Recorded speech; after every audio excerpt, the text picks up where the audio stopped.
Guys welcome back to my YouTube channel. ಇದು ಬಂದು ನನ್ನ ಸೋಮವಾರದ ವ್ಲಾಗು. ಸೋಮವಾರ ನಮಗೆ ವಾರ ಆದ್ದರಿಂದ ಬೆಳಗ್ಗೆ ಬೇಗ ಎದ್ದು ನೀಟಾಗಿ ಬಾಗಿಲನ್ನೆಲ್ಲ ತೊಳೆದು ರಂಗೋಲಿ ಬಿಟ್ಟು ಒಳಗಡೆ ಬಂದೆ. ಸೊ ನಿನ್ನೆ ಬಿಗ್ ಬಾಸ್ ವಿನ್ನರು ಬಂದು ಹನುಮಂತು.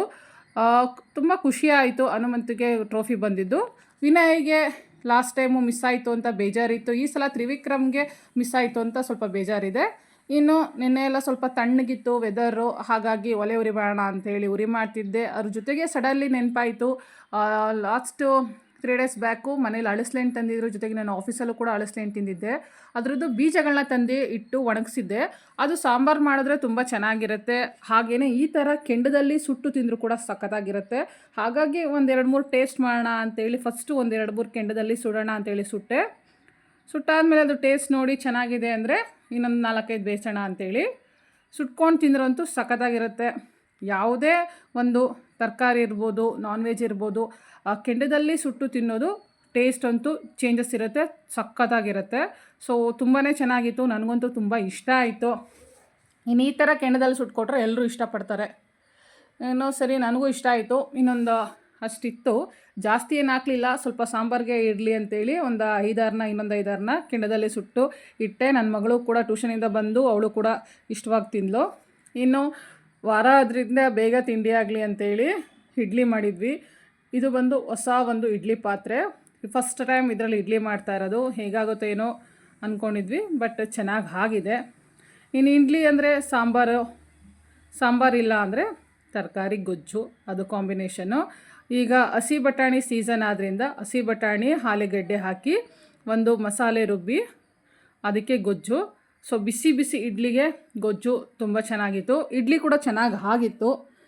ಮೊದಲೆಲ್ಲ ಒಂದು ಸ್ಟೀಲ್ ಪಾತ್ರೆಯಲ್ಲಿ ನಾವು ಇಡ್ಲಿನ ಮಾಡ್ತಾಯಿದ್ವಿ. ಅದರಲ್ಲಿ ಸರಿಯಾಗಿ ಬೇಯ್ತಾ ಇರಲಿಲ್ಲ, ಅಷ್ಟು ಚೆನ್ನಾಗಿರ್ತಿರ್ಲಿಲ್ಲ, ಬೇಜಾರಾಗೋದು.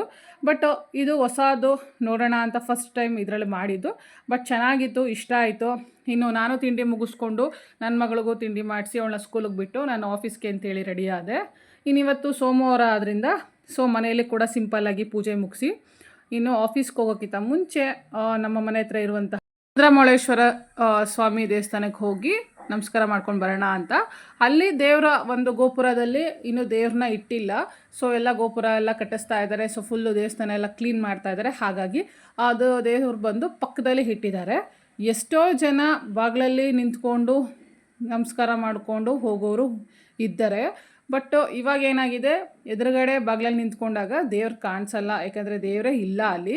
ಸೊ ಹಾಗಾಗಿ ತುಂಬ ಜನ ದೇವಸ್ಥಾನಕ್ಕೆ ಬರೋದು ಕಮ್ಮಿ ಆಗಿದೆ. ಇನ್ನು ನಾನು ಪಕ್ಕದಲ್ಲಿ ಇಟ್ಟಿರೋದು ಗೊತ್ತಿರೋದ್ರಿಂದ ಡೈರೆಕ್ಟ್ ಪಕ್ಕದಲ್ಲಿ ಇಟ್ಟಿರುವಂತಹ ದೇವಸ್ಥಾನಕ್ಕೆ ಹೋಗ್ತಾ ಇದ್ದೀನಿ. ಅಲ್ಲಿ ಪುಟ್ಟದಾಗಿ ಇಟ್ಟು ಪೂಜೆ ಮಾಡ್ತಾ ಇದ್ದಾರೆ. ಗೊತ್ತಿರೋರು ತುಂಬ ಜನ ಬರ್ತಾ ಇದ್ದಾರೆ, ಗೊತ್ತಿರೋರು ಅಲ್ಲೇ ಹಾಗೇ ಹೋಗ್ತಾ ಇದ್ದಾರೆ. ಸೊ ಇನ್ನೂ ಫುಲ್ ಎಲ್ಲ ರೆಡಿ ಆದಮೇಲೆ ಇನ್ನೂ ಚೆನ್ನಾಗಿ ಮಾಡ್ತಾರೆ. ಐ ಥಿಂಕ್ ಇನ್ನೊಂದು ವೀಕ್ ವರ್ಕ್ ಇರ್ಬೋದು ಅಂತ ಹೇಳ್ತಾಯಿದ್ರು. ಸೊ ನೋಡೋಣ ಹೇಗೆ ಬರುತ್ತೆ ದೇವಸ್ಥಾನ ಅಂತೇಳಿ. ಇನ್ನು ಒಳಗಡೆ ಪೂಜೆ ಎಲ್ಲ ಮುಗಿಸ್ಕೊಂಡು ಹೊರ್ಗಡೆನೂ ಬಂದೆ. ಹೊರ್ಗಡೆನೂ ಪೂರ್ತಿ ಎಲ್ಲ ನೀಟಾಗಿ ಕ್ಲೀನ್ ಮಾಡ್ತಾ ಇದ್ದಾರೆ. ಇಲ್ಲೆಲ್ಲ ಪೂರ್ತಿ ನೆಲ ಎಲ್ಲ ಕಿತ್ತಾಕಿದ್ದಾರೆ, ಹೊಸದೆಲ್ಲ ಹಾಕ್ತಾಯಿದ್ದಾರೆ. ಇಲ್ಲೂ ಕೂಡ ಹೊರ್ಗಡೆ ಇರುವಂತಹ ಯಾವ ಮೂರ್ತಿಗೂ ಕೂಡ ಪೂಜೆ ಮಾಡಿಲ್ಲ, ಎಲ್ಲ ನೀಟಾಗಿ ಕವರ್ ಮಾಡಿಬಿಟ್ಟಿದ್ದಾರೆ. ಇನ್ನಿದು ಎಕ್ಕದು ಇರುವಂತಹ ಒಂದು ಪಾಟು, ಅಲ್ಲೂ ಕೂಡ ಎಲ್ಲ ನೀಟಾಗಿ ಕ್ಲೀನ್ ಮಾಡಿದ್ದಾರೆ. ಇನ್ನೊಂದು ದೊಡ್ಡದು ಎಕ್ಕದು ಹೂದು ಒಂದು ಗಿಡ ಇತ್ತು, ಪೂರ್ತಿ ಅದನ್ನು ಕಟ್ ಮಾಡಿದ್ದಾರೆ. ಇನ್ನು ಆಂಜನೇಯ ಸ್ವಾಮಿ ದೇವರು ಕೂಡ ಇಲ್ಲಿ ಇಟ್ಟಿದ್ದಾರೆ. ಇದು ರೀಸೆಂಟ್ಲಿ ಇಟ್ಟಿರೋದಂತಹ ದೇವರು. ಇನ್ನು ಹೊರಗಡೆ ಎಲ್ಲ ಪೂರ್ತಿ ಕ್ಲೀನಿಂಗ್ ನಡೀತಿದೆ. ಸರಿ ಅಂತೇಳಿ ನಾನು ಹಾಗೆ ಎಲ್ಲ ನಮಸ್ಕಾರ ಮಾಡಿಕೊಂಡು ಇನ್ನು ಪಕ್ಕಕ್ಕೆ ಬಂದೆ. ಪಕ್ಕದಲ್ಲಿ ಬಂದು ಇದು ಶನಿ ಮಹಾತ್ಮದ ಒಂದು ಹರಳಿಕಟ್ಟೆ ಇದೆ. ಪ್ರತಿ ಶನಿವಾರ ಇಲ್ಲೂ ತುಂಬಾ ಚೆನ್ನಾಗಿ ಪೂಜೆ ಆಗುತ್ತೆ, ತುಂಬಾ ಚೆನ್ನಾಗಿ ಮಾಡ್ತಾರೆ.